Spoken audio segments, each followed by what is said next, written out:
a restaurant in Gothenburg. 2112, yes. And you run it together with Peter, with your bass player. How did that happen?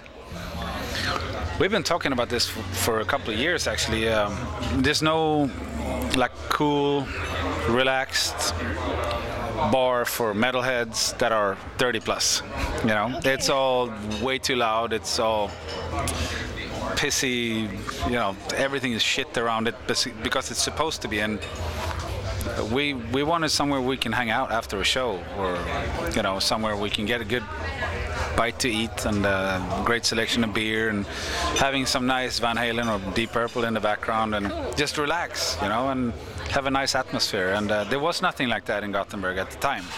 So we figured, I mean, how hard can it be? And it was pretty hard to get it. Yeah. But now it's going well, I think. No, it's just to get it on its feet in the beginning. It's like, because Sweden is really strict when it comes to alcohol. You mean all the permissions you had to get? So that was tough to begin with, and then after that it took us 3 years before we could actually see that this is not a shit business. So it's doing good now, and we have a lot of friends coming over, and they seem to like what we do. And I'm very happy about it. It's the kind of place I want to go to. Cool, that's perfect. Yeah, it's really cool. And last time Anders told me that he has an own beer brand with a friend, Frequency. Are you selling that in your... Of course. I mean, we're fans of his beer, so it would be stupid not to have his beer. And sometimes he sends us a couple of kegs of very exclusive beer, so we're fortunate that way. And I like that. I like the interaction between that because it all works together. And are many fans coming?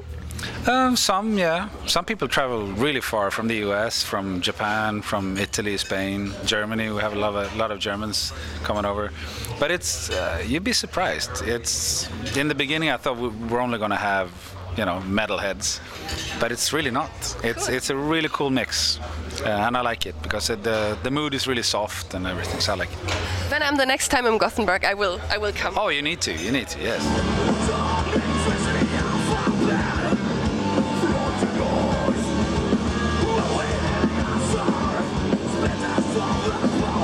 I could never really find out what the origin of your band name is. How did you get the idea to call your band In Flames?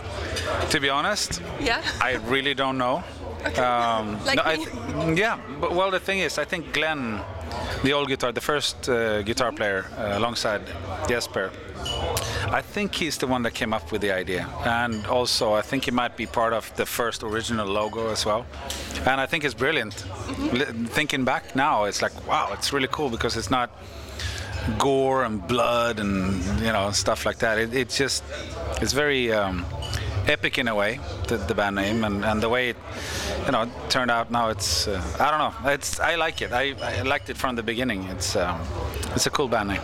Yeah, I always associated it with like burning for music. Yeah, well, it could be. Yeah, I think we all have our different opinions on what it might be, but it's open to personal interpretation as well. So, but I like it. It fits well in your mouth.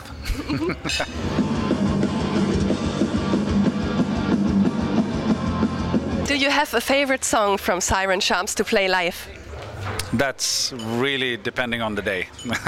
It's the same with if you ask me if any song is my favorite. It's going to depend. It's going to be a different one tomorrow if you ask me. Right now, I think that Everything Is Gone is really, really fun to play because it's heavy and it's in the beginning of the set, so it fits pretty well there. So, but maybe if you ask me tomorrow, it might be something else. Everybody's gone. Do you know that you're on your own? It's the dark that binds you.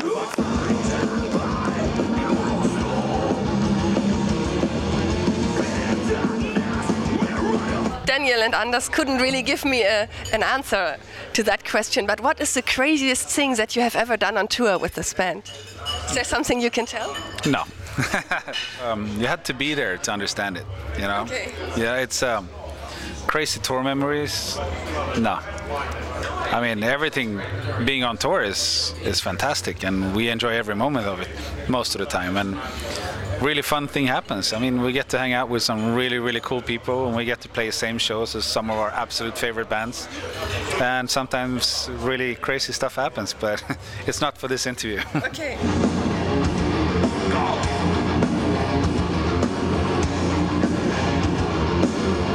Maybe I can ask you, what were the bands and the artists that inspired you most when you made the decision to become a musician? I've always been a extremely big Ronnie James Dio fan, because I grew up listening to everything he did, anything from, you know, his part in Sabbath and the Rainbow and the Dio and the Elf stuff.